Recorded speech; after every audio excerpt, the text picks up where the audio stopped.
And the timers are off. So, you guys have seen this time and time again. We enter the asylum, we pick up the cell key, and we go through the usual nonsense at the beginning. There's nothing much to talk about here. Do you want to talk about any kind of glitches or sequence breaks that'll be coming up, Kata?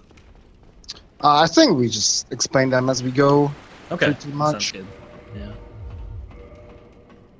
Yeah. I also see both players taking off their armor to make sure they have the fastest fast roll. Basically, depending on how much weight you have, you can have 3 different types of rolls, which is fast roll, mid roll, and hard roll. And then like each one of those also has a couple different tiers. So the less weight you have, the faster your roll will actually be. Yeah, and what did they start as? I wasn't looking at the starting class. Okay, so they both start as Hunter here. Yep. Okay. Both Hunter with the Master Key.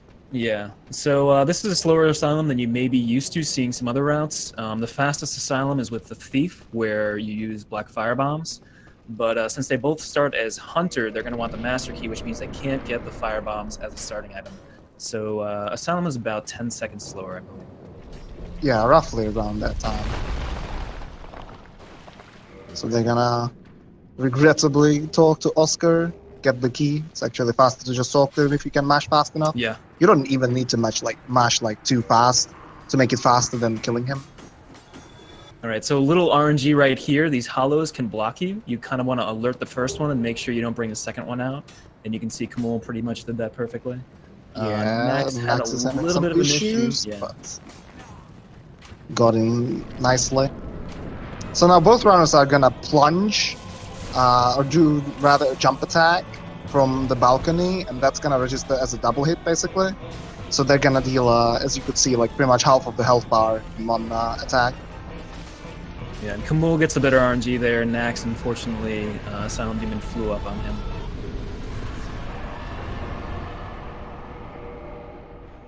Another important item that both runners picked up is the bow, which is gonna be used for a couple of reasons, but the main one is obviously going to be the move swap glitch. We're going to explain that later on, but if you have watched any of the previous races, you have probably seen it before.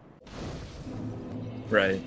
And one other thing you will notice players doing, if you've seen runs of this before, most people will concentrate on IGT strats.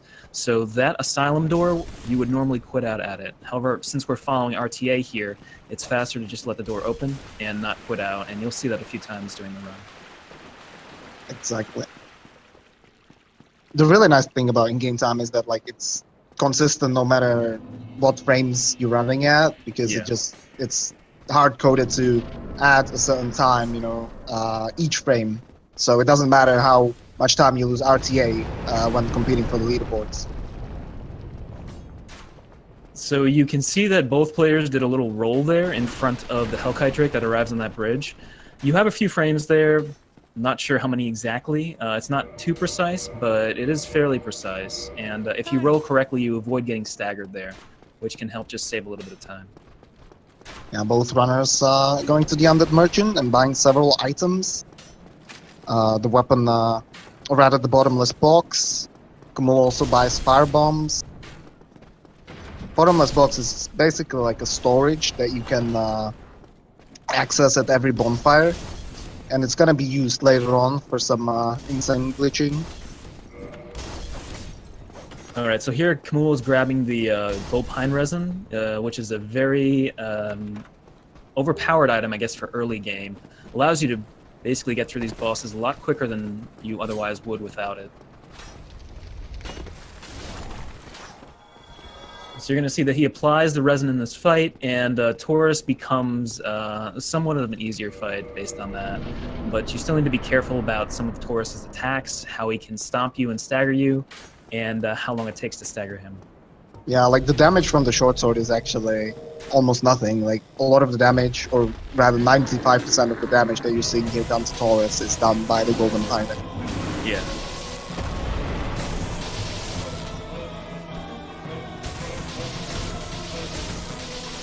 So good fight by both runners there. Still right next to each other, but we are early, only 5 minutes into this, so still a lot of time. My stream is black now. I'm not sure what's happening. I'm still fine on my side. So. Oh, okay, it's back. Okay, cool. It's back. Nice. Sorry about that. So here, panic. what they want to do is they want to shoot the Hellkite Drake. That alerts the Hellkite Drake to come down to the bridge. They use a Goldpine Resin again because it's going to add extra damage, and then it is 3 hits to break the tail and get the Drake Sword. And do you want to explain the Drake Sword and how good it is in early game and how bad it is in late game? Yeah, so the Drake Sword has like really nice raw damage. So for the early game monsters, it's pretty damn good. The runners will also not really have a different weapon until they reach Anor Londo, so they're gonna be using the Drake Sword first. But later on, it's pretty bad because it doesn't actually have any scaling. So the damage it has in the early game is the damage that it has for the rest of the game. And obviously, progressively, the monsters are getting stronger and stronger, and the sword stays the same. Yeah. So here we'll see Kahmul go to the right side. He's going to go down to. Is he going to go straight into SGS, or is he going to go take the bonfire by Andre? He's gonna take the bonfire and then pick up RTSAR. Oh, that's right. Okay. Nax went through the church. That's a little bit faster. Kahmul cannot do it because he would aggro an enemy that would block his path on his way back. And what Nax is gonna do is called the Sense Gate skip. And you mind explaining that one, Typo? Sure. So what Sense Gate skip is you want to get an enemy in a certain location on the stairs here. If you do get the enemy at that certain location, you can parry and riposte the enemy. And what it does is it pushes your hitbox into the side of the stairwell. And that stairwell has both a kill box and a kill cam. And what you want to do is avoid getting pushed into the kill box, but access the kill cam, which causes you to see a top-down view of your character. Now, the top-down view of your character deloads certain things in the game, so Sen's Gate no longer exists, and you can just walk straight through it. The downside of this is the navigation gets a little bit tricky. Yeah, but obviously Nax is a very experienced runner, so no issues with that. In the meanwhile, Kahmul is actually not doing Sense Gate skip. It's like the first big thing that's different in the 2 routes of the runners. And Kahmul is approaching Gargoyles, and now what he's doing is a move swap. It was really subtle. You saw it on the ladder. So basically what move swap is, it is a glitch that is heavily abused in Dark Souls 1 speedruns. And basically it allows us to transfer part of one weapon's movesets to a different weapon. So he's gonna do a running attack now, but this running attack is actually the Mailbreaker's running attack, which is the small weapon he has in his right hand, but he's using it with the Drake Sword. So the way it works is that a bow is the only item that you can two-hand in your left hand, and you basically get stuck in some kind of an animation, then queue up two-handing the bow, and before the two-hand gets executed, you switch up the bow for the desired weapon that you want to be using, and yeah, you switch it, and then you have the running attack, rolling attack, and plunging attack of the weapon that you have in your right hand. You have it on your left hand. Exactly. And if anyone needs to ask if someone is doing move swap, then it is not remastered. All right, so we saw a quote out there from Nax.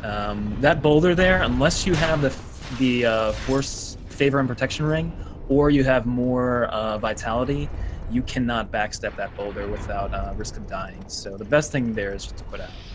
Yeah, it resets the boulder cycle, so it's very easy to get by.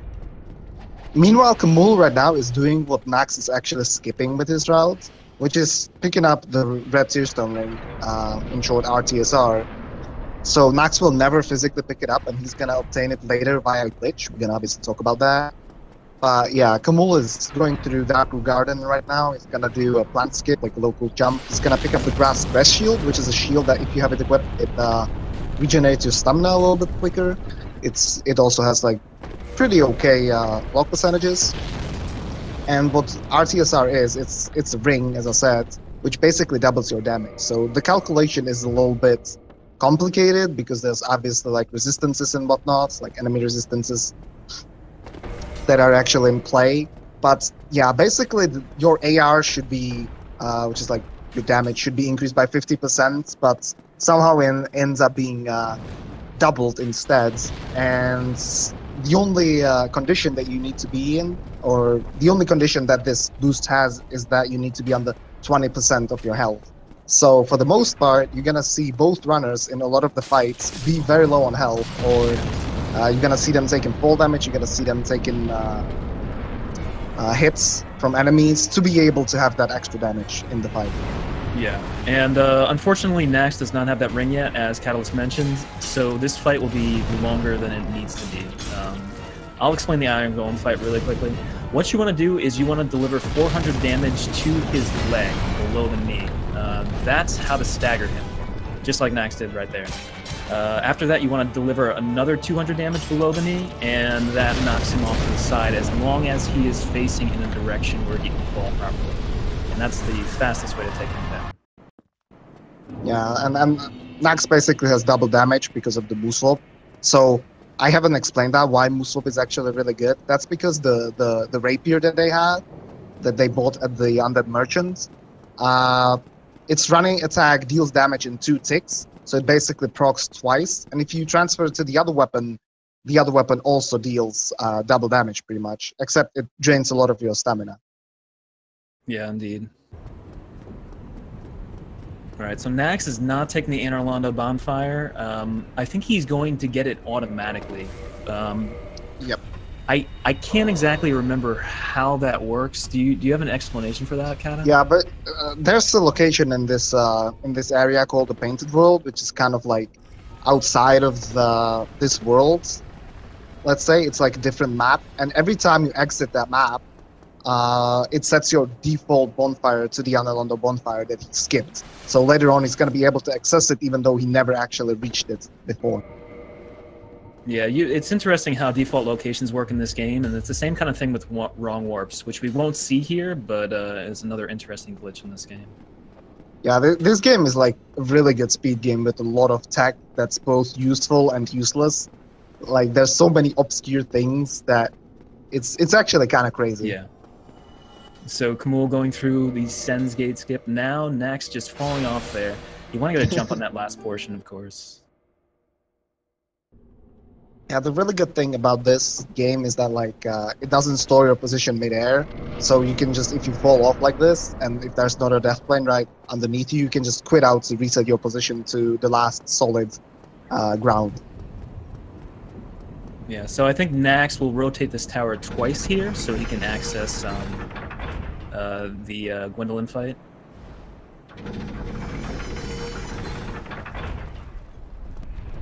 Another good thing about quit outs that we should mention is that it actually resets the positions of most enemies in the game to their default position, so it can be used to get rid of aggroed enemies and whatnot. So for anyone wondering, Kahmul is not behind. Kahmul is just doing a different route. So it may look like Nax is ahead, but Nax never picked up RTSR. He's going to get an object in the Painted World later that would allow him to put what is supposed to be RTSR in his inventory, but he will never actually own the ring. Oh yeah, heck, I didn't have the chat open. So Nax heading back from getting that bonfire down there. He's going to head on up to the main portion of Anor Londo now. Kahmul got an RTSR set up there, so he will have an easy Iron Golem fight. A lot faster, no need to deal with any kind of RNG or anything.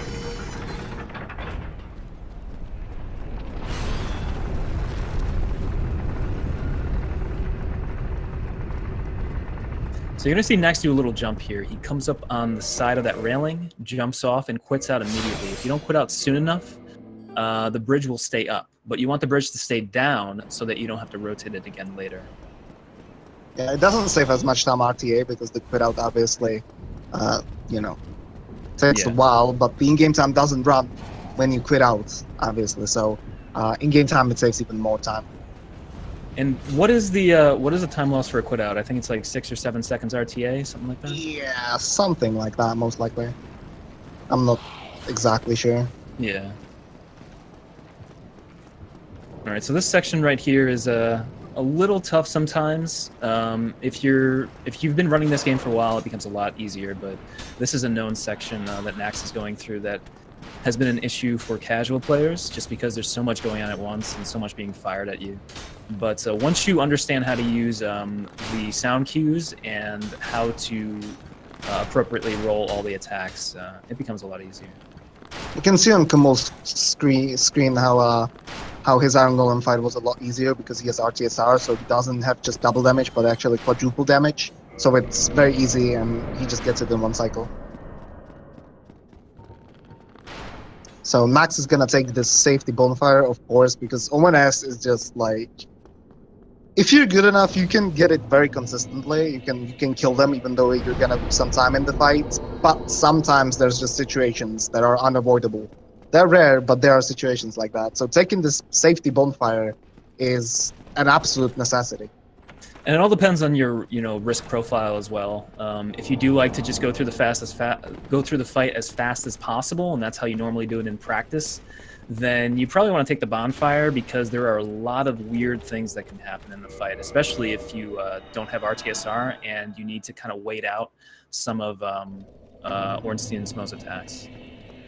Yep, exactly.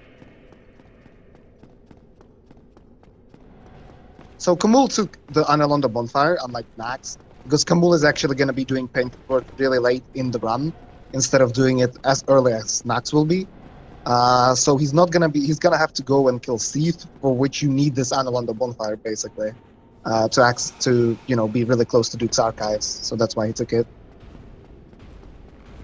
All right, so Nax is gonna move swap in front of this fog gate, and then we will see the O&S fight. Yeah, hopefully Nax gets some nice RNG. So 3 different openings here. He gets the best one. Gets the best one, yep. Yeah.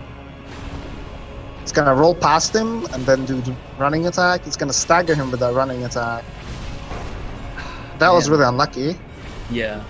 So when you're that close to the side there, you'll hit the wall and you'll get a little bit staggered from that, but he recovered really well, so that's a good opening. Yeah, that was really nice. And Small was also really nice for doing a shorter shovel. Like, if he did a longer shovel though, he might have been screwed in that position. So yeah, you want to kill Ornstein first because you cannot stagger him the second phase. You can kill Super Small super easy because you just stagger him with every running attack.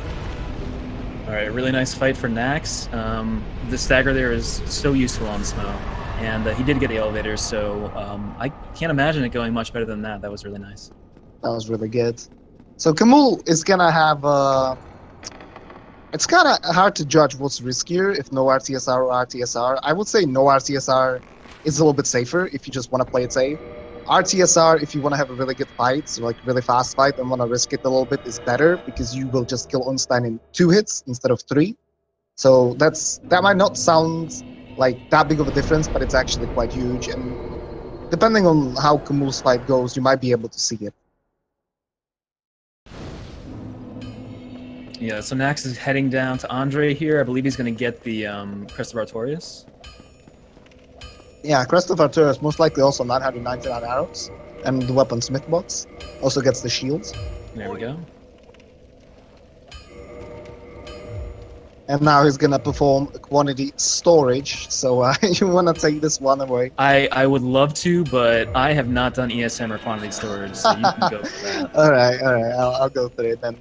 So basically what Nax did here is he stored the amount of arrows in the little pop-up window.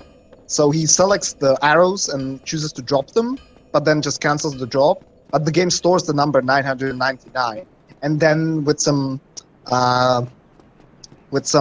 smart strategy, he manages to basically keep that 999 number in the merchant menu. Right? And then he's going to buy a pipe with that glitched menu, and it's going to buy 1 pipe that has the weight of 999 pikes. So you might be asking, like, why the hell did he do that? So the reason for that is he's going to be using it later on for a glitch. His inventory is currently crammed, which means it's basically a leftover mechanic from Demon Souls, and it means he cannot pick up any other item. There's basically some kind of a limit their inventory, and he cannot pick up any items that weight any sort of weight. And yeah, we're gonna explain ESM in a bit when he actually does it. In the meanwhile, he's just going to gargoyles, and he's gonna have a very easy fight. Yeah. So you have some RNG here in the opening as well. If the gargoyle just sits there and attacks you, you're good to go, just like that. It's just 1 running attack and another one, although you only need 1 hit from that. And the second gargoyle is inconsequential. You usually get that fire opening and kill him immediately. So this becomes a very easy fight when you have a move swap Dragon Tooth open. Okay, so Kahmul also gets the good opening, rolls past him to make sure that the distance between Smo and Ornstein is as big as possible. He got quite unlucky here. Oh my god. Really nice roll. So his strategy right now is to try to separate Ornstein and Smo as much as possible and bait out the right attacks. Okay, All right, really that well was, played. that was nice, yeah. Like Considering the RNG he got. Yeah, he got really unlucky because Ornstein basically just walked away from one of his attacks. Or I think he jumped and iframed it. I'm not sure because, as I said, the damage is dealt in 2 ticks. So one of the hits registered, but the other one didn't. So he was missing basically 1 half of an attack there the entire time. But really well played. He strafed the attack he should have strafed. He rolled when he needed to. Like, really good. All right, so Nax kicks off Law Trek there. He's going to be heading down to Blighttown, I believe. Yep.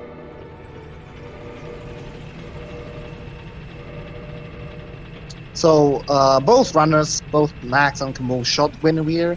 It's basically just an illusion, spoilers, and it's going to allow them to access the Gwendolyn fight later on without having to do any other shenanigans, which is really nice.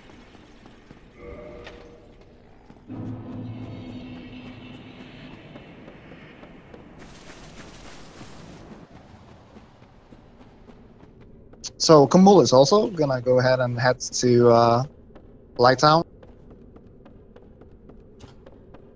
But what he's going to do is he's going to kick off Lotric and he's going to quit out to be able to get his ring. So that's the ring of favor and protection, in short, FAP ring. And this ring adds extra endurance to your character and extra vitality, so you have extra HP and stamina.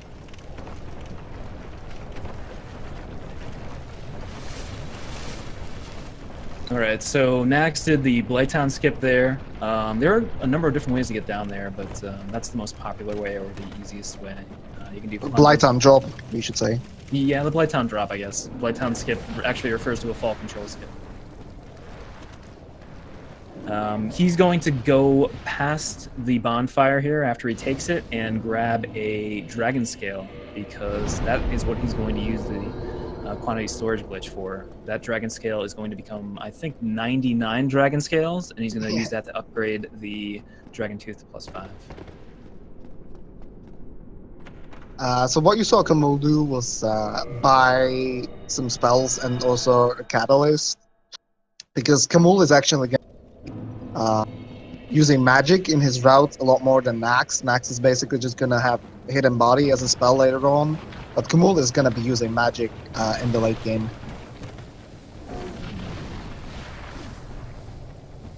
Alright, so Kahmul doing the same Blighttown drop there. Nax heading over to the side here so he can skirt some of these, what are they called? They throw large boulders, and they're... I don't know. Ogres? Yeah, ogres. Ogres. That's a good way of putting it. But yeah, you kind of want to get around them. You don't want to go directly into them because you take the risk of getting hit. Alright, so Quelaag coming up for Nax. Quelaag is a pretty simple fight. Once you do it a few times, you tend to learn exactly where the lava lands, exactly what attacks you can get in. The worst thing that can happen on Quelaag is that she just does fast lava pukes everywhere and surrounds you. Yeah, let's see how Nax did with it. And Kahmul as well, I guess. Oh, Ben, that was... I'm not sure what Nax did there. That was risky. That was really risky to attack her leg there, because when she opens up with an attack like that, you have to make sure you don't hit it. The nice thing here is that since he has the bonfire, the time loss is not that great. Yeah, so Kahmul has RTSAR, so you could say his fight is riskier, but that's not actually the case, because he only needs 3 running attacks to finish Quelaag. And yeah, as you can see, it was a pretty simple fight for Kahmul. He knew exactly what to do with every attack and how to dodge it. So that is the first real mistake in this run for either player, I would say. Yeah, basically, yeah. Had Kahmul died there, he would have lost a lot more time because he obviously didn't take the bonfire there. because he's not picking up the dragon scale in Blighttown, but instead he actually gets it from Hydra later on. Kahmul's gonna take the Daughter of Chaos bonfire to be able to warp heal later on. That's one thing we haven't really mentioned, is that when both players kill O&S, they receive a thing called Lord Vessel, and that allows you to warp between bonfires. So before you kill O&S, you cannot actually warp from one bonfire to another, but as soon as you kill O&S, you are actually able to. Yeah, and the Demon's Ruins bonfire, which is more easily accessible than the Daughter of Chaos bonfire, is not warpable, so they take that. Yeah, there's some bonfires that you cannot actually warp to, so the routing can be a little bit tricky sometimes, but I think it creates like a nice kind of a condition that when routing you need to be aware of. Yeah. It definitely makes it more interesting. So Kahmul heading into Dark Road here. Nax is going to ring this. I think he's going to take the Demon Ruins bonfire and then head back to Frampt for the quantity storage glitch. I think so, yeah. And then Nax will proceed to do Isolith, while Kahmul will do Isolith very late in the run. Yeah, indeed.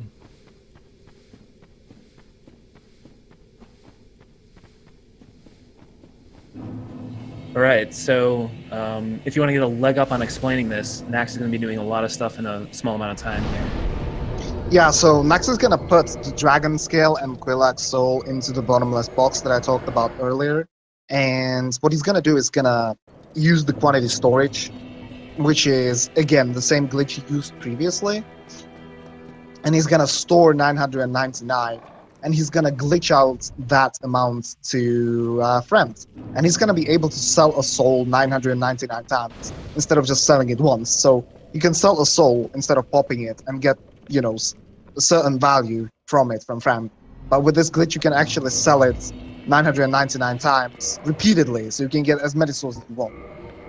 So he first does it with blossoms. That's another thing why he put the items in the bottomless box. If you do it from a bottomless box, so you don't have it in your inventory, not only that you sell it 99 times or 999 times, but you also get 99 of those items in the bottomless box. So you're essentially duping items that you have. So he's doing it with the souls now. You can see he's sitting at comfy 10 million souls. Yeah. And now he's going to do it with the Dragon Scale, which is the upgrade material for Dragon Tooth, and he has it 99 times as well. That is the most important part, the fact that you can get a +5 Dragon Tooth, because it does so much damage. And that's an insane weapon. Yeah, the bonus is the other souls that you get allow you to level up whatever you want. Obviously, you don't want to level up everything because it just takes too much time. You just reach certain criteria, and then you stop leveling. Yeah, meanwhile, Kahmul is fighting Hydra, so Hydra is not a boss. He doesn't have to...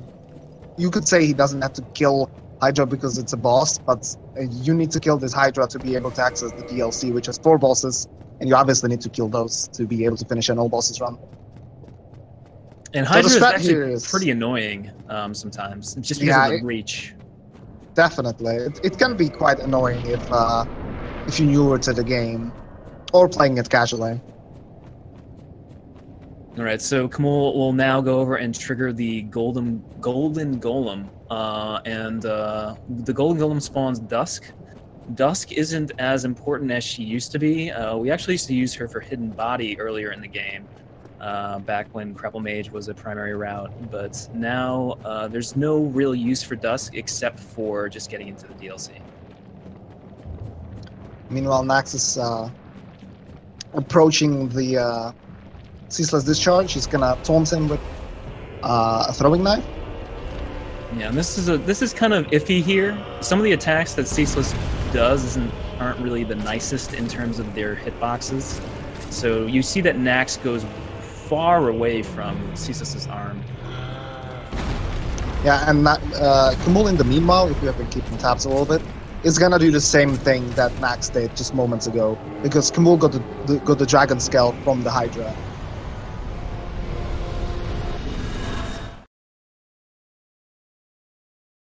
All right, so for Nax, he's going to be doing the elevator clip here, and I'll explain this briefly. This is a clip that is related to the area that the elevator is owned by. So this elevator in particular is owned by Demon Ruins, but it appears in Quelaag's domain, so it's the very last thing that loads on the screen. That means when you quit back in, or when you load back in after a quit out, that elevator is the last thing to load, and you can actually clip through it if your character is in the correct position. The reason you can do this is because every time you quit out, your character moves back a little bit until he or she is in the position where they can just fall directly down into the Fire Sage fight. Luckily enough, the insane level design puts Fire Sage right below you, so you can actually just plunge and survive the fall. Yeah, it's really nice how they arranged that so that the glitch actually works. Another good thing about this is that the Fire Sage AI trigger is actually at the full gate before the fight, so Fire Sage doesn't come back, rather battle back at all. Yeah, which is nice because the Fire Sage AI is actually quite annoying in that arena.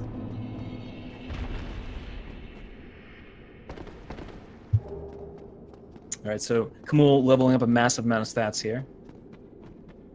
And Nax will be going to the Centipede demon fight. This is known as a camera boss because if you get in the right position, he will just fling your camera wherever he feels like flinging it.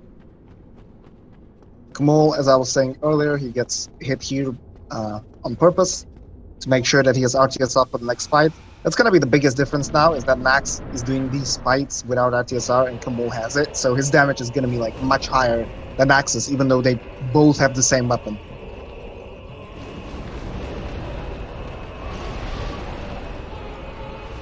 Yeah, so Nax cannot head into this lava yet. It will do a lot of damage. As soon as he gets the ring from Centipede, he'll be able to walk into this lava and only take ticks of damage, which of course is extremely useful for the rest of Azure.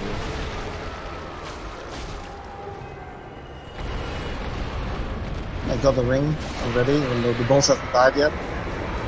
Yeah, so he can just go straight to the fog gate since he already has the ring. Chopping off Centipede's appendage there allows you to get the ring early, and you can apply it at any time to reduce the damage taken by lava. And now we see Kahmul coming up to the Sif fight, and this can always be a fun one in terms of RNG. Yeah, luckily for Kahmul though, he has the same weapon with RTSAR, so it's going to be just 2 running attacks for him, which makes it super fast. Yeah. But Seath has some interesting attacks and interesting hitboxes. And there's one attack that is like pretty hard to dodge, and it can be a little bit scary. So the pathing here that Nax does is pretty important. There are these dragon butt enemies, which are basically the bottom half of a dragon, that stomp around and can do a lot of damage to you and get you stuck in certain areas in the lava. If you path properly, they probably will never hit you, and that is what Nax is doing right here. He's making sure he gets to this tree branch here as fast as possible to avoid any damage. Kahmul, in the meanwhile, warping to the Anor Londo bonfire that I spoke of previously, and he's gonna approach the Duke's archives to kill Seath. Yeah, and there's a neat little boar roll here where you can roll through the boar without taking any damage and without getting staggered too if you time it properly. Well, wrong warp is technically allowed. There's just no places where it would save time in this category. Unless we're obviously talking about Force Good, which is like a category on its own.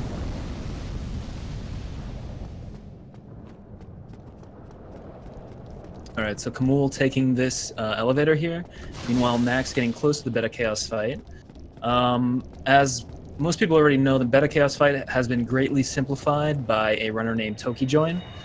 He invented a strat called Toki Bombs, where you simply throw a bomb at the right and left orbs in a certain position to trigger the fight, to head into the final portion where you just hit a grub and finish the fight. It's really easy. Theoretically, you can still miss the bombs. Yeah, I can testify that. Yeah, same here. So he's gonna use the bow to be able to aim it pretty easily. There's one, should be fine. And the second one should be fine as well. Good thing here is that he has 99 of the fire bombs. Usually in a run you just have 2, so as soon as you miss one, the run is basically over. Yeah, and sometimes you can get firestorms there, but Nax did not get any, so he didn't have to worry about any additional damage. And so he also has... Yeah, go on. No, I was just going to say that little grub is the actual boss of the fight, which just takes one punch and you're done. Yeah, really good design. Yeah. I was just going to say that, like, Nax has a lot of HP, so he probably would have been able to survive a hit from the firestorm. Yeah, the unfortunate side effect of a firestorm sometimes is you get double hit by them, and even if you have a significant amount of HP, you may get stuck in a double hit scenario and unfortunately die. But it is pretty rare. You don't really see that much. Yeah. Kahmul is currently ahead by a little bit. There was one death by Nax, which lost him like a minute or so, maybe a little bit more. But the routes are like quite different in the boss order, so it's hard to tell exactly how far ahead Kahmul is currently. So Kahmul here, I believe he's going to do something called a manly drop. There are a number of different ways to get RTSAR heading down to Seath, and the fastest way actually makes you do a little drop off of the left side here that lands you on what is a sliver of a crystal and then off to the side. So he will roll, toggle escape, or just roll twice. And there it is. That's his RTSAR setup.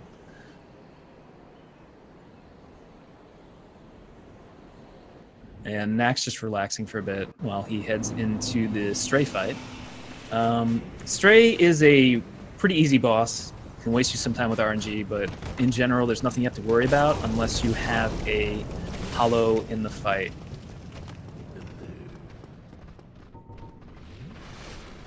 Alright, so Kahmul is going to take a certain path here to avoid getting any clams in the fight.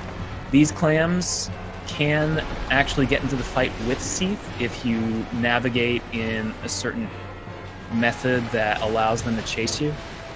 He's going to try to avoid that, and of course he needs to shoot that crystal as he enters the fight to make sure he can do damage to Seath. Yeah, one thing we haven't really talked about was the thing that Kahmul did in the archives called the Duke skip, and he basically skipped like 4 minutes of gameplay or something. Yeah. And skipped the majority of Duke's archive. So if you've played this game, you might, know that there are actually 2 occasions where you fight Seath, but the first one is scripted, so you have to die, and he completely skipped that altogether. In the meanwhile, Nax killed Stray Demon, killed the next Black Knight. He doesn't have to, but that Black Knight can be really annoying. And then he picks up the Peculiar Doll, which is going to be used to enter the Painted World, which has 1 boss in it. And now he's approaching Gwendolyn, which is pretty much purely RNG boss.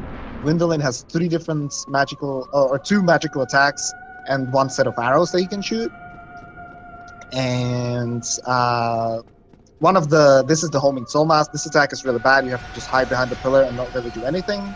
The next one is the Orb. You can approach him while he shoots that. And the arrows are the best because, yeah, they're very easily strafable and they take a long time, so you can easily get close to Gwendolyn and just destroy him. Yeah, unfortunately, Nax not getting the best RNG there, but he does get an arrow attack, so he'll be able to kill Gwendolyn in this phase right here. Meanwhile, Kahmul doing heavy soul arrow attacks on Butterfly. Butterfly, of course, is not prone to melee damage unless Butterfly lands, so you always want to do some kind of damage from afar.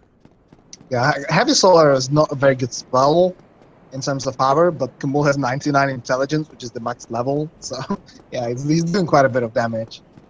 He also has 45 dexterity. Dexterity, not everyone knows that, increases the casting speeds of your character, so that's like another thing going for him. Yeah. Alright, so Nax is going to be heading into the Painted World, as Catalyst said. You have to be kind of careful about these painting guardians here. You could get a knife in the back, but as long as your pathing is good, it shouldn't be an issue. Yeah, you can actually hear him throw the knife as well. If you have good set of headphones, you can hear the dagger coming from both of your headphones instead of just one, so you don't really even have to look back. But yeah, Painted World is like, it's kind of funny because it seems like so out of place, basically, and that's because this was actually the first level they ever designed. It was like a prototype. But Miyazaki, the director of the game, thought it was so cool that they had to implement it somehow, so they just made like this place that's locked inside of the painting. Meanwhile, Kahmul is gonna approach the DLC, so you're gonna see this weird dark hand waiting for him. That's because he spoke to Dusk. He killed a golem, specific golem in Duke's archives to get the pendant, which is an item that allows him to enter the DLC here. All right, so what Nax is doing here is very important for his run. He is actually going to get an item here, which I believe is the red soapstone. Is that correct? Yeah, red sign soapstone, yes. Red sun soapstone, and that will allow him to switch over to the red tear stone ring. But he doesn't actually have the item. He's just equipping it temporarily in a slot. Yeah, I'm not sure when exactly he does it. Kahmul, in the meanwhile, is fighting Guardian. He's getting a little bit of unlucky RNG with the lightning, but now he's just gonna one-shot him because DP +5 is balanced.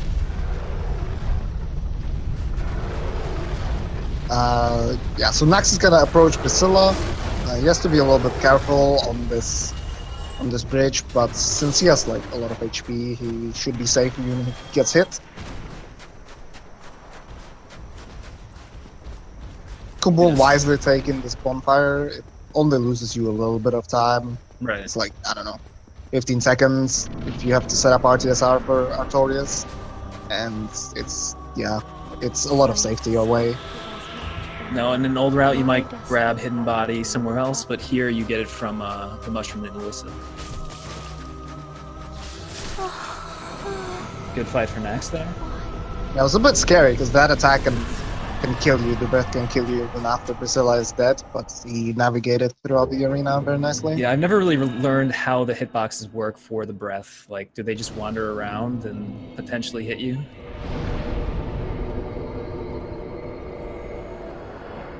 Alright, so I believe Nax now is going to be doing the equipment slot manipulation. Yeah, queue it up. So basically, this glitch is like pretty complicated. So remember when I talked about cramming? And I guess it will be wiser to explain really quickly what Kahmul's gonna do first. So he's gonna do a plunge. He's basically just gonna plunge on a side here, and that's gonna give him the ability to roll midair, and he's gonna iframe the damage, and that's like one of the newer robot skim methods. Yeah, and that's a non-Stennis method. We will probably see Nax do the Stennis method. So all people who are fans of Stennis, don't worry, it'll happen eventually. Not a big deal. All right, so Kahmul here actually is taking the risk of these dogs.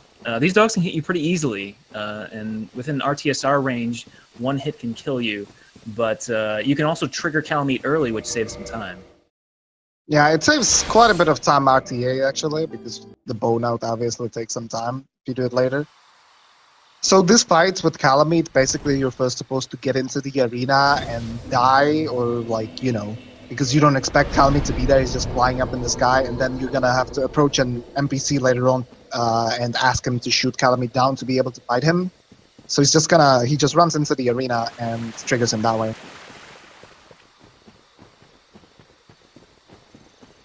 Yeah, so Kahmul will be heading into the Artorias fight soon. With Dragontooth +5 and RTSR, I'm going to say Artorias is completely negligible as a boss. Yeah, if he gets good RNG, he's going to kill him in running attacks. Yeah. If he gets a little bit worse RNG, he can kill him in 3. Artorias can be sometimes a bit weird, like, you can die definitely, but DP +5. Yeah.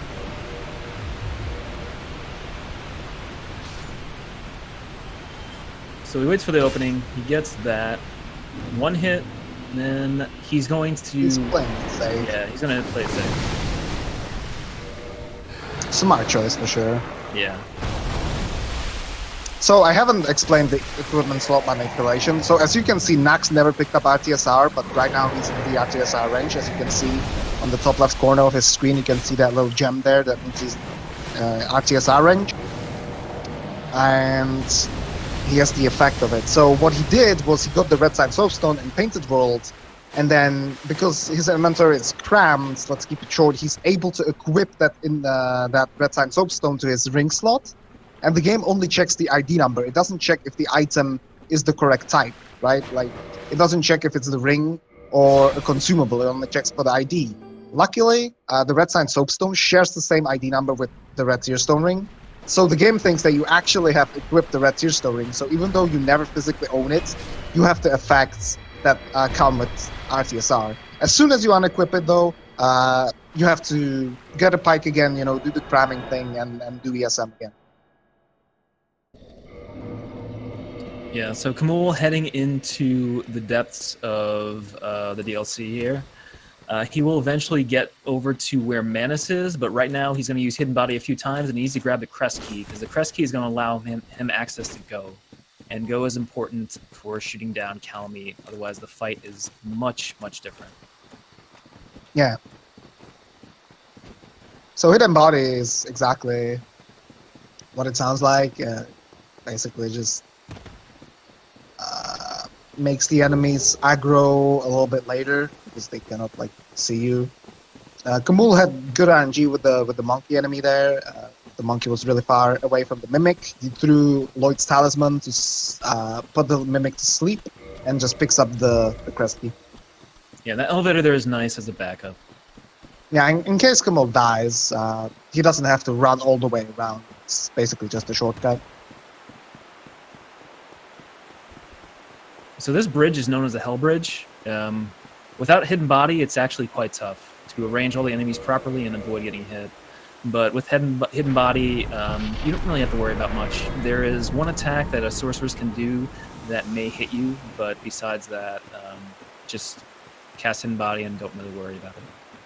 Well, not necessarily. I mean, obviously with enough practice, it's easy to pull it off. But for new runners, it may be a little bit harder because there's a bunch of attacks that you have to dodge. But as soon as you know how to dodge each and every one of them, then you're good.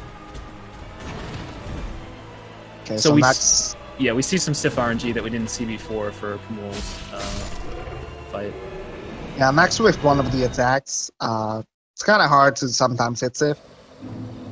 And then he had to dodge the fastest attack, and he managed to do it successfully, which is really nice.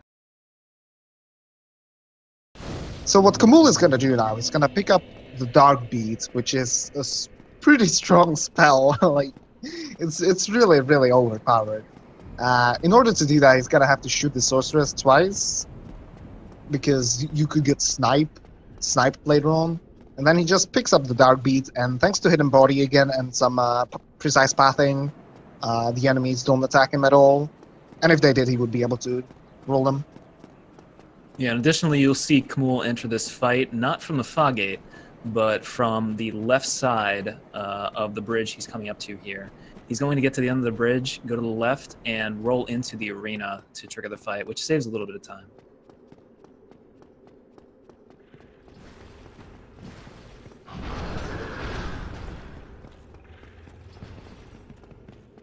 Again, with these falls, he's going to set up RTSAR. And Manus is a pretty nice fight. Manus has like insane amount of attacks that he can do, but they're all pretty fair and pretty easily distinguishable. Yeah, the worst he can do is pretty much that Catalyst fist combo, because you can't really punish it. Oh, that was unlucky. Yeah, he tries to go for that final attack, and he does take a death spell. Yeah, so what happened was Kahmul tried to go for the last attack, but Manus, as you could see, jumped in the air. And then, since a running attack takes up so much stamina, even though that Kahmul has a lot of it, he did 3 attacks in a row, basically. So he was left without any stamina to be able to roll the next attack. So as soon as he missed, he was basically set to die, no matter what he did. All right, so Nax doing Duke Skip here, which we saw Kahmul do before. This is a pretty simple sequence break. You basically just land yourself on the first railing over here, although the timing is fairly precise. And the same below here onto the second railing. You need to make sure your character is lined up so you get through that little circular area there.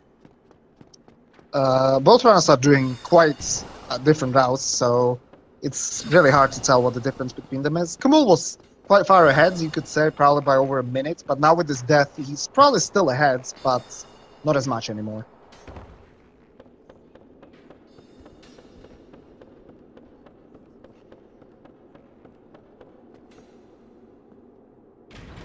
All right, so one more Magic attack pixel and again? he should be all set.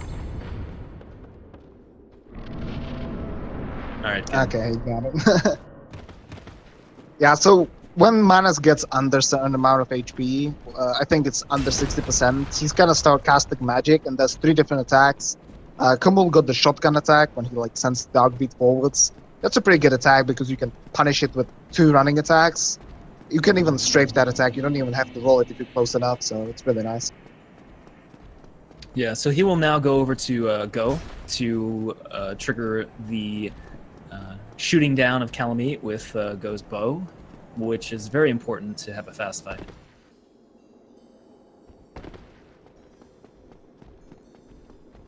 Meanwhile, Nax going across these invisible bridges here, and he will be heading into the Seath fight very soon.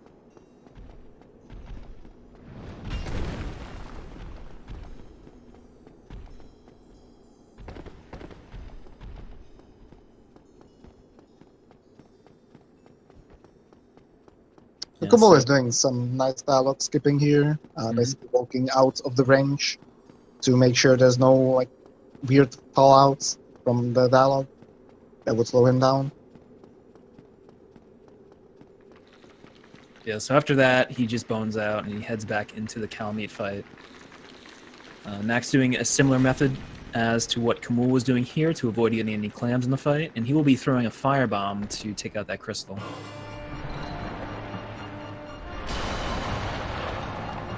Yeah, Seath with RTSAR. Oh, Nax actually missed. Actually, yeah, missed as well. That's still completely fine. Like he just has to do 1 extra attack. Yeah. So basically, you see him also like attacking the core sideways. That's because Dragon Tooth is actually so huge that you can hit through the core and hit his backsides, and then not deal the extra damage that you have from attacking the core.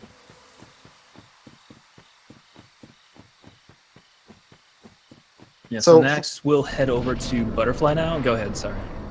No, you go ahead. Okay. So Kahmul is going to use the Dust Crown Ring to do an RTSR setup here. You put the Dust Crown Ring on, you do 2 rolls off the side here, so he's going to hit this over here, and then he's going to hit the ground. That gives him RTSR as long as he switches the ring out, and that brings him to the Calamite fight, which, I don't know, it's a good fight, but Calamite has some funny hitboxes and some funny attacks. I don't know if you want to mention anything about this boss. Yeah, there's a couple things there.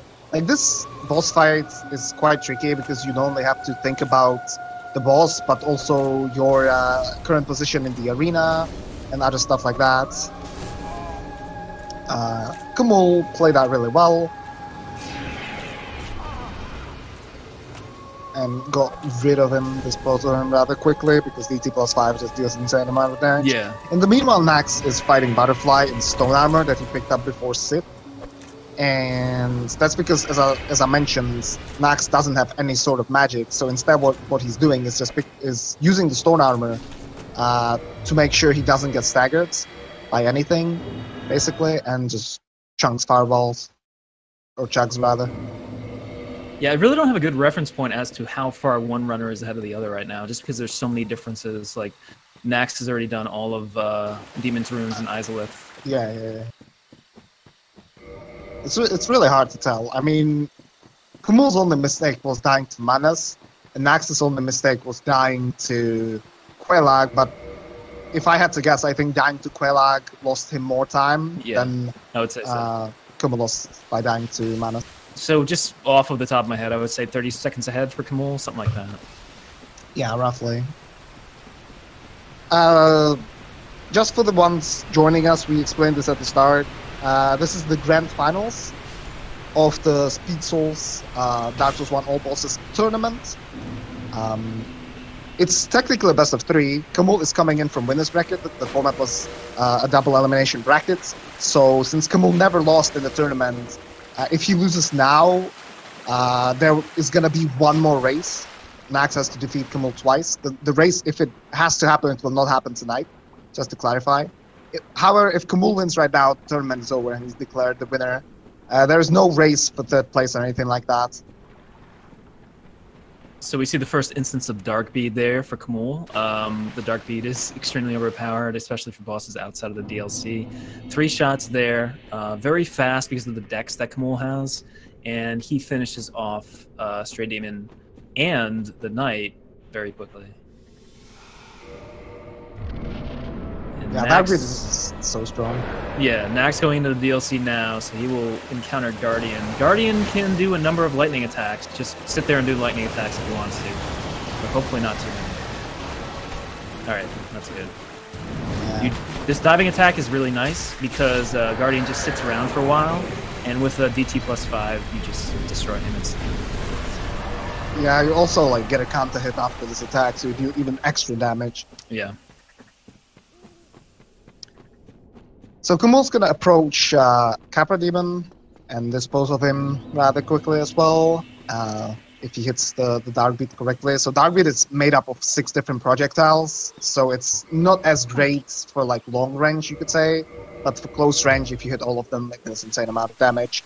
Mostly because it's a DLC spell and you're outside of DLC, doing some early game bosses, like Capra Demon is an early game boss, so it's just a one shot. And there's an interesting thing about that fight. If you quit out when Capra's knees are hitting the ground, it's going to spawn you outside of the arena, which saves you a little bit of time too, because you spawn right in front of the dogs and you can just roll off to the side and head into the depths. The dogs can also be quite annoying, so yeah. Being able to bypass them like this is really, really nice and handy.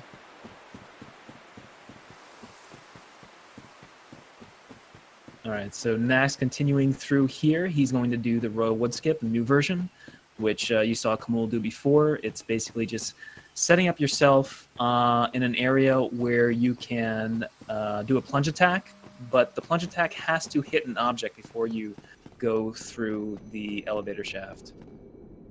So you'll see him just go off the side here. I think he's going to backstep. This is a Stennis strat, by the way. Stennis? What are you doing? Why Stennis? Alright, nice. Okay, there we go. Alright, so he will buy a few things from Chester here and head into the Artorias fight. Meanwhile, Kahmul is going into the Gaping fight, which is quite simple with Dark Bead. Yeah, I mean, there's nothing much to say about that. Yeah. The only like thing is that you can get sniped by an outside sorcerer, and that can be annoying, but if you position yourself quickly, it's easy to avoid that. Yeah. Okay, Nax also playing safe, letting Artorias buff. It's technically safe, no! but if... oh, no! Oh my god! Oh, that was close. What a clutch! Jesus Christ. Okay, so if Nax would have not put out there, he would have gotten hit by Artorias' AoE attack. Which would have so, yeah, when Artorias goes to buff, he does this charging thingy while he's buffing, and at the end of the charge, he does an AoE. Nax was gonna finish off Artorias just like this, just like he did now, but he wasn't sprinting for long enough. You need a couple frames of sprints to be able to get a running attack, and he pressed R1 a little bit too early and got a normal attack, and then, yeah, I just insanely reacted with a quit out to make sure that he doesn't die to the AoE. Yeah. Alright, so Nax losing a bit more time there. I would say Kahmul has a comfortable lead at this point of probably over a minute. You have to keep in mind that Kahmul has a bunch of really, really fast fights at this point with Dark Bead. Yeah, that's the thing. Like, with Dark Bead, it really doesn't take too long. There's not that much RNG involved, so... And the run is basically very similar to what the actual classic routes are now in the late game, so he should be like able to do everything easily.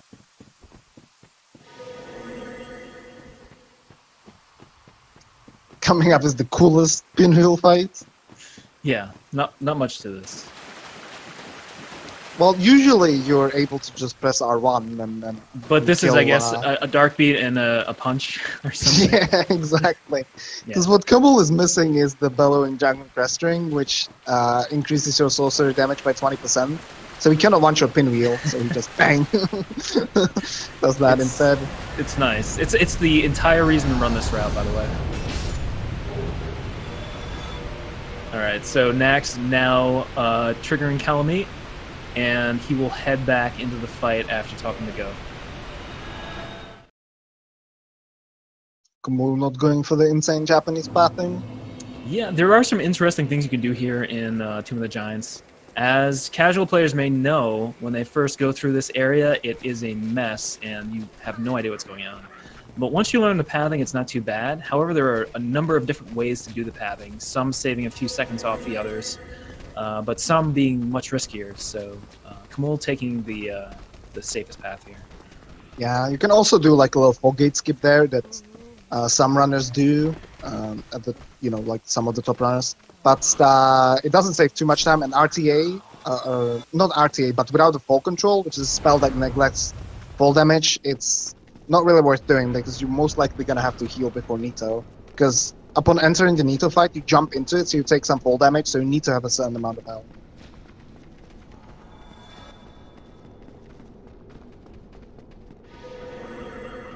Alright, so Max using Hidden Body there. We've seen Kahmul do this already. He's going to go up to the Mimic up here and get the Crest Key.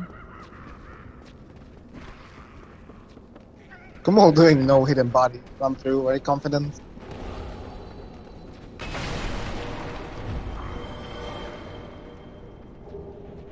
Yeah, nicely done. Dodging that attack is not that easy. So this Nito fight's pretty interesting. He uses Hidden Body, he drops down, he gets RTSR, and then he uses Dark Bead to kill the skeletons and to kill Nito, I believe. Yeah, so Hidden Body doesn't affect bosses at all, but these skeletons, they do get affected, so they will not attack him. He also gets the grab, which is pretty unlucky. Okay. This is okay. fine. Jeez. I was a bit nervous because of the damage he did in his first attack. Yeah, and that's what I was saying earlier with like with Dark Beat from distance, sometimes not doing as much damage, but then when he came close, he just did an insane amount of damage again.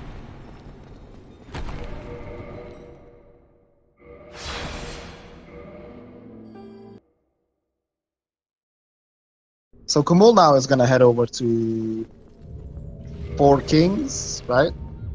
Yeah, you should be heading the Four Kings. This is RTSR setup. You go up against the wall, you backstep twice, and that brings you into RTSR range. Meanwhile, Nax going to the Manus fight. I'm not sure if he's going to do Foggate skip. Did he take the bonfire? I'm not sure. I wasn't watching. He does have one hidden body left, so he'll be using it here. Yeah, he didn't. Yeah, he didn't take the bonfire. Then Yeah. I don't think it's going to do Foggate skip. Okay. Like, the 3-second time save is not really worth the risk. Yeah, it's really minor when you're in a race. That's all that to Captain. Yeah, I was just gonna say that Captain Master race was what, 1 or 2 seconds difference? 1 second difference there. Yeah. Max having some trouble move swapping definitely isn't helping him. The issues with this area is that Kahmul actually died. Dang. Wow. Okay, so Kahmul dying to seal skip there. That's a pretty big time loss. I would say at least a minute there. Yeah, for sure. That's quite big. I would say runners are pretty close to each other now. Again.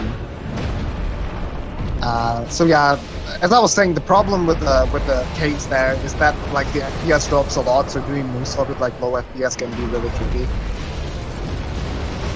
All right, Nax should have a really nice fight here. Awesome. Okay. So he didn't get too bad of RNG. The good thing is after he got the Dark Rain, he got the inner bead attack that Manus does, and you can punish that really easily.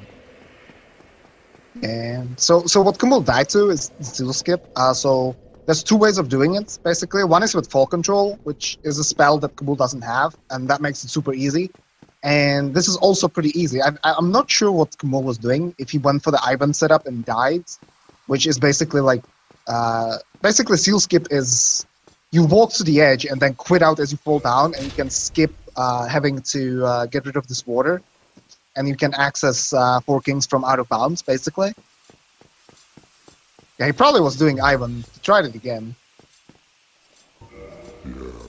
But yeah, then after he didn't get the running attack to work, he just walked off the edge and quit out as he did so, and then yeah, he's down here. and just quits out again to get rid of these death camps, and then he's going to be out of bounds. All right, so Nax now running towards Calamite, and Kahmul going towards the Four Kings fight. He needs the Covenant of Torasan, of course, to get into the arena. And the fight itself, pretty simple with Darkbead.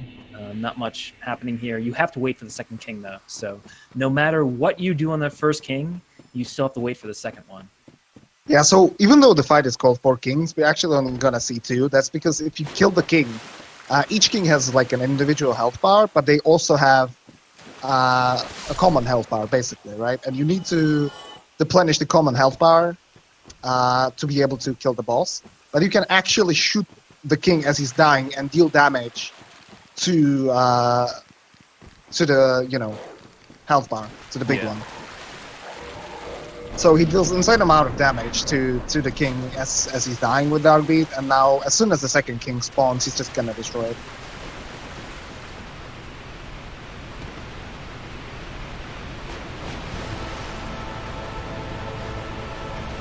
You have to wait a little bit because the king has iframes at first, but yeah, very easy. All right, meanwhile, Nax on Calamite. Yep, it should be 3 running attacks. We'll see what he gets here. He gets the double neck snap. Has to do a rolling attack for the first one. Unfortunately, that wastes some time. When Calamite flies up there and does the downward dark attack, there's nothing much you can do. Oh, he didn't do the run under strat. Yeah, Nax kind of taking it safe here.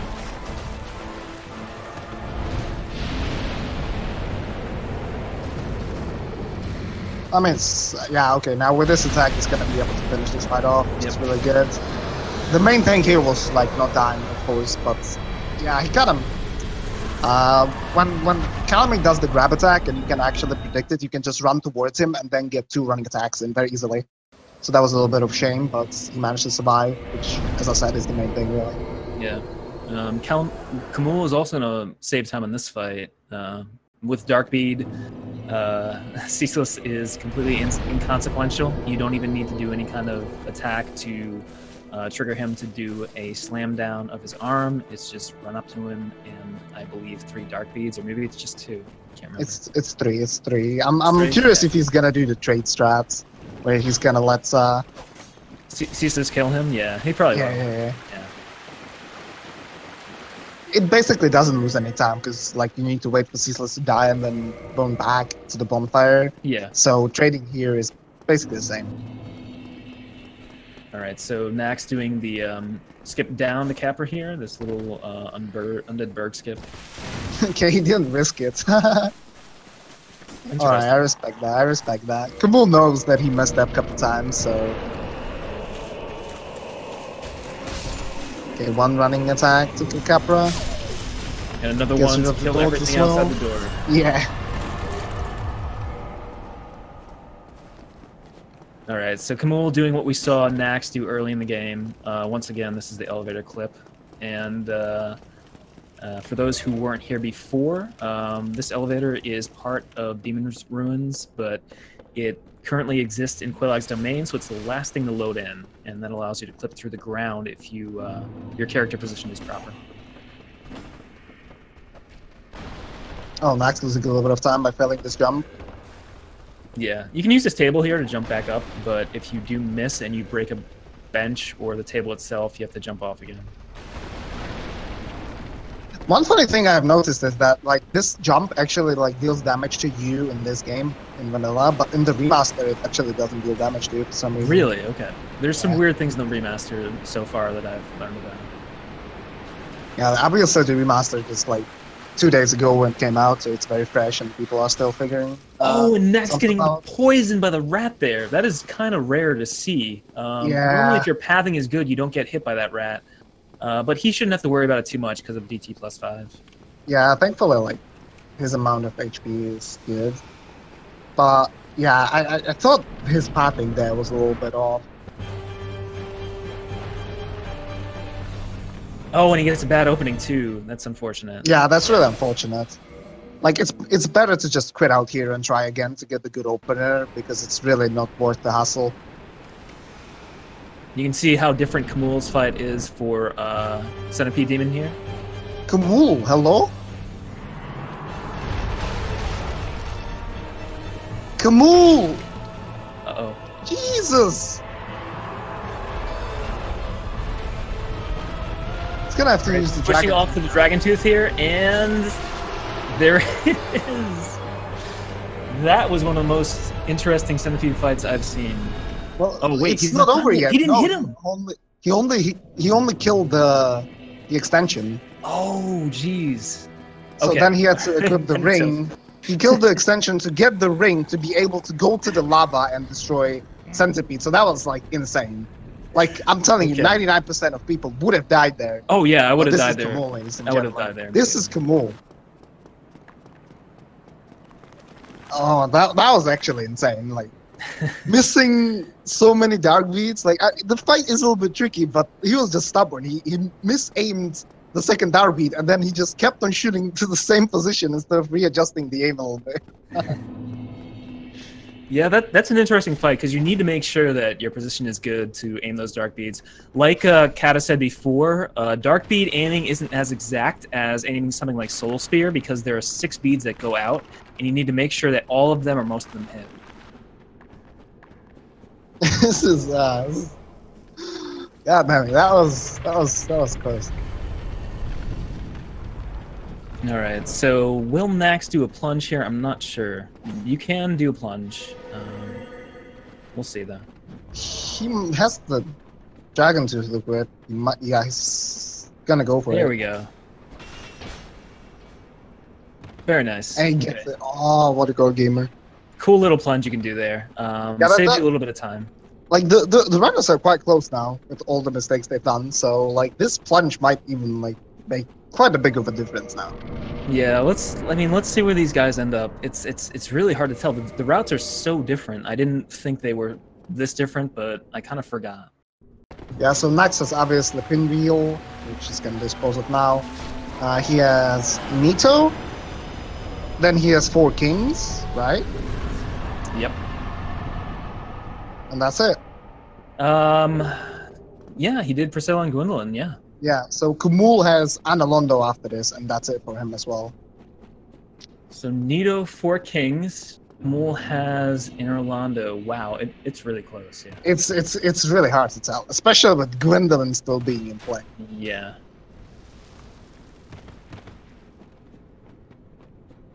Jeez, this is actually a pretty incredible race considering we don't know, like, they're doing such a different route, so we can't really tell how close they are.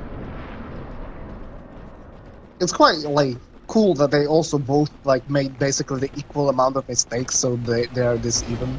As I was pointing out before the race started, it's gonna depend on Kahmul making mistakes, and he definitely made them. Yeah. All right, so Kahmul gets through that very easily. He'll just kill the grub here and go on to Anor Londo.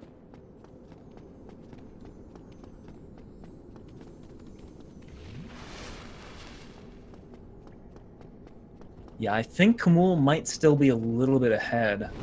Keep in mind that Kahmul gets to do a Dark Bead win, and Nax's win. Yeah, the Nax, what I've noticed is that Nax didn't pick up the Hornet Ring. That's it, so...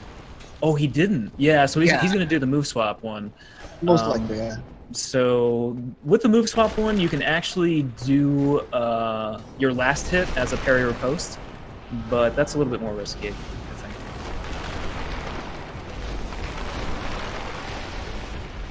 So you're gonna see a different Nito fight from Nax. He's gonna again use the stone armor because he doesn't have dark beat. Oh, he got stuck. Nice. Every once in a while you see that. It's not normal. Damn, actually timing the scream attack, the roll for the scream attack, that was really nice. And he might have seen 2 me, so so I'm far. not sure. And 3. And 3, this is really bad energy. Yeah. Hopefully not a 4th. Alright, so you have to be careful with Nito here, because if you're too close to the big skeletons, you will aggro them. And those skeletons hit really hard.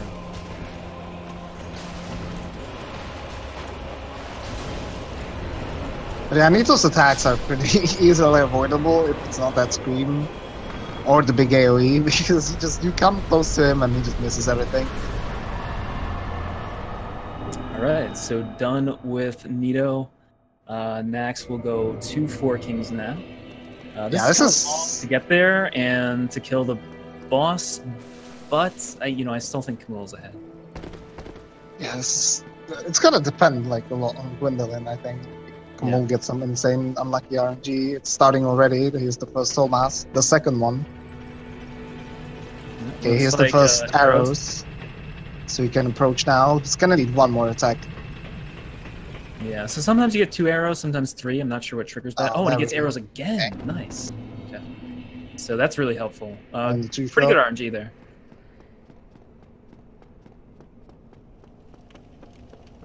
All right, so Kahmul running to his penultimate boss, and Nax running to his penultimate boss. It all depends on who gets there faster and who kills the boss faster. It does take a while to navigate through Painted World, so... It does, yeah. Because you have to do the skip there instead of going through the Undead Dragons, and then Kahmul also has to cast like Hidden Body a couple times. Oh, Nax messed up seal skip. That's not good. Yeah, like, these he didn't die. I think he missed the slope again, so he's gonna have to do it a 3rd time. Yeah, this is... Oh, yeah. So if you get a slow walk off like that, it means you're going to push your character too far forward, and you're going to miss the slope.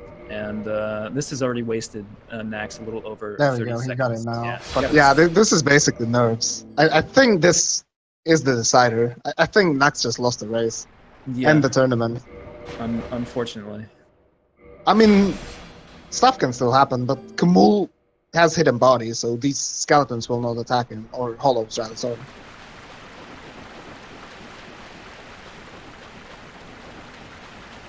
Yeah, so you can see Kahmul has a bunch of enemies to navigate through here, but as Catalyst said, he has Hidden Body. Not much of a worry. Priscilla, in general, I don't know if she's much of an issue in this round. Nah, not really. Yeah. You kill him to max 3 hits, depending on the spawn. So again, Nax is gonna do 4 Kings, basically the same way as Kahmul did. He's gonna try to attack after the King is dead to make sure that he deals more than half HP to the first King, and then he can easily kill the second King and finish the boss fight with it. All right, this is actually going to be really close. I think it's going to come down to Gwen. Yeah, I think... Hold on. Yep, so Nax is done. Nax is ahead right now. Yeah, Kahmul Nax is ahead right now. Oh my god. He got a bad spawn as well, so he had to do 2 extra attacks. This is... this is gonna be pretty close again. This is super close. This was gonna be very one-sided if Nax didn't fail Seal Skid, but... So keep in mind, yeah, Kahmul has extra warp. I completely forgot about the warp. That's gonna cost him time. Yeah, but... Oh man, this is crazy. Maybe Nax has this. I think Nax does have it, yeah. Unless like he gets memed by the Black Knight or something. Bear in mind, like Kahmul has a faster fight. He's just gonna do 1 parry and then 3 dog beats and that's it. This is insane. Every time I cast the race, it's this close. What the heck? All right, so good RTSR setup there. Sometimes that Knight does not give you that RNG, but Nax got the RNG he wanted. So he is probably about, I don't know, 20 seconds ahead of Kahmul right now, which is going to put him at a significant advantage, even though he has to do a much slower Gwen fight. He got that pretty annoying attack. Yeah. All right, so Kahmul, same kind of setup, and he is all set for his RTSR. Rip. Now, the one thing you have to remember is with move swap, Gwen is not always that nice. He can sometimes jump away and cause you to have to quit out to restart the fight. Hopefully that doesn't happen to Nax. If it doesn't, I think Nax has this.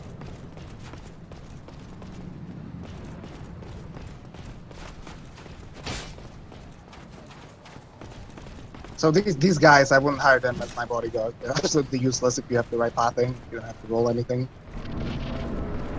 All right, this is all about Max's execution and a bit of luck as well. All right, so move swap attack there.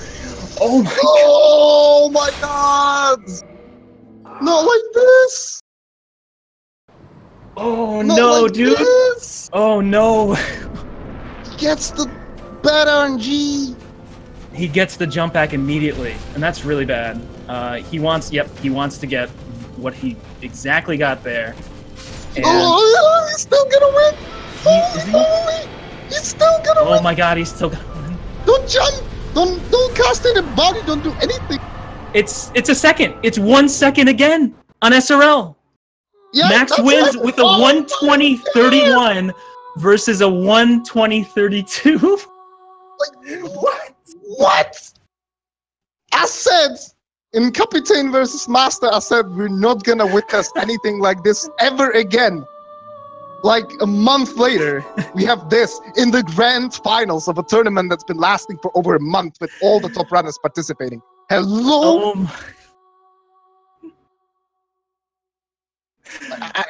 What?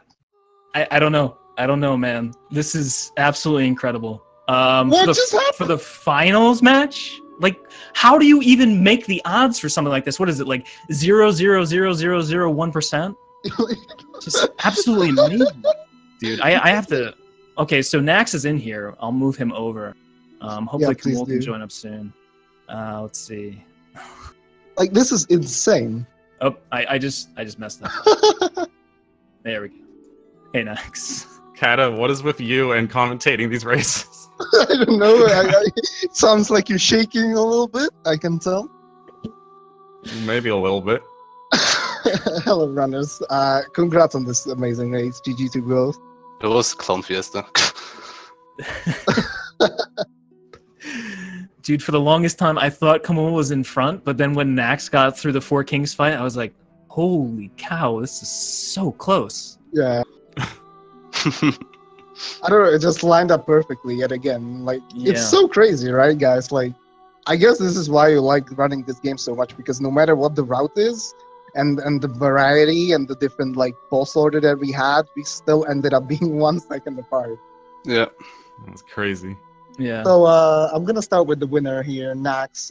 What did you think of your run? Well, the major mistakes that you made were, well, Quelaag, right? Well, Quelaag, like 120-30 is not a very good time with one death. Like, I died at Quelaag, and there was just... Gwendolyn was super slow. Yeah, bad RNG. Alan Meat was super slow. What happened on Seal Skip? Were you, like, nervous, or...? Seal Skip? Yeah, because you had to quit out several times. Yeah, I don't know, it just happens sometimes. I don't think I was lined up straight enough, so yeah, I wasn't getting the vacuum slope. Alright, well, what about you, Kahmul? A couple of pretty big mistakes as well? Yeah, there was like the first death was the Manus thing. I went for that. I went for the last attack because the way I calculated this was if he attacks, he's gonna die beforehand. If he jumps away, it doesn't matter. And then it does the jump up, and it just barely misses. And yeah, that was. Yeah, you were out of stamina, right? So you couldn't roll. Yeah, that was like the only thing. Even that attack, I thought I would still hit him before he would jump up. But, yeah, that was literally the unluckiest scenario there. Yeah. And then what happened on Seal Skip? I don't know. I went forward two steps, and I thought I wouldn't fall down. So I wanted to go another step, but I fell down, so I was too late with the cooldown. Then the thing that pretty much cost me the race in the end then was the RTSAR setup on Centipede. Oh yeah. What was that? Like you aimed, you kind of misaimed, and then you just kept on spamming down beats. Yeah. But really nice save. Like I was saying, like 99% of people would have died there. It was really well played to save it. Yeah, but wouldn't have happened without the RTSAR. Yeah. But yeah. Yeah. So dumb. I mean, it was there were divergences where I think that one runner was maybe a minute and a half ahead of the other, but it ended up being very close in the end. And both of you got the good setup from the first night in the Kiln, so that's good. Yep. Yeah. Yeah. I was really scared. Gwen jumping back was gonna cost me. Yeah, that was unfortunate. Well, tell me about it. Like, you're like, okay, this is gonna come down to luck or execution, and then as soon as you enter the fight, he jumps away and you spit out. I'm like, oh my god. Oh, and I had to do that on Artorias as well, because I messed up the running attack, and then I did an R1. And I was like, I'm just gonna quit out. That was an insane save, yeah. Oh man, I mean, I don't know what else to say. Like, despite the mistakes, it was amazing to watch, and I'm sure chat will agree. Yeah, I mean, both runners getting 120 is like pretty damn good if you look at the brackets and the times that the runners have been getting. They're pretty good. I mean, for Kahmul, this is like pretty much an anomaly because apart from the second round, sorry. Yeah, he's been getting sub 80 like every single run. So for Nax also like not the fastest run, obviously. We saw the mistakes, but it's grand finals. Nerfs probably play a role as well. So much respect to both runners really for putting up this performance because it's like a really good time. It's better than like almost all the runners in the tournament. So I guess we're not doing the second race now. You're gonna do it like later? I don't think so. Yeah, I guess. I'm like still shaking. Yeah, I would have guessed. I could probably do it, but I don't think next one's. Yeah. No, yeah. I have other stuff to do today too, so. Okay. Yeah, I mean, I think it's gonna be good for the build-up as well. Yeah. So yeah, for the ones just joining us or not really knowing what's happened. So Nax won in the first match of the grand finals. As I mentioned earlier, this just means that Kahmul is now also in the losers brackets. Nax reset the brackets, and he has to win one more race to win the tournament. But obviously they're even now, so it's anyone's game. Yep. Yeah, so hopefully we see that next match soon. Thanks to both runners for a great, entertaining finale, or penultimate finale, I guess. And we'll see what happens once they schedule their next match. But yeah, be sure to watch that. It's gonna be the conclusion of this this great tournament. So yeah, thanks guys. Any last words, Kahmul? This run sucks. Yeah, just run the remaster, dude. What the hell? I'm not even gonna buy it. Any last words for you, Nax? Monka shake. Yeah. All right. Well. Yeah. So on behalf of me and Typo and both the runners, thank you very much, everyone, for watching, for tuning in. As we said, there's going to be one more match between these two behemoths, and it's going to be awesome, so make sure to not miss it. Yeah, definitely. And thank you, Catalyst, for commentating with me. Really appreciate it, man. Thank you, Typo, for hopping in for Set Booster. It was a pleasure. Yep. And thanks to all the Speed Gaming staff, as usual, the restreamers, everyone behind the scenes, and thanks to all of you for watching. And we'll see you next time. Frankazzy. Goodbye.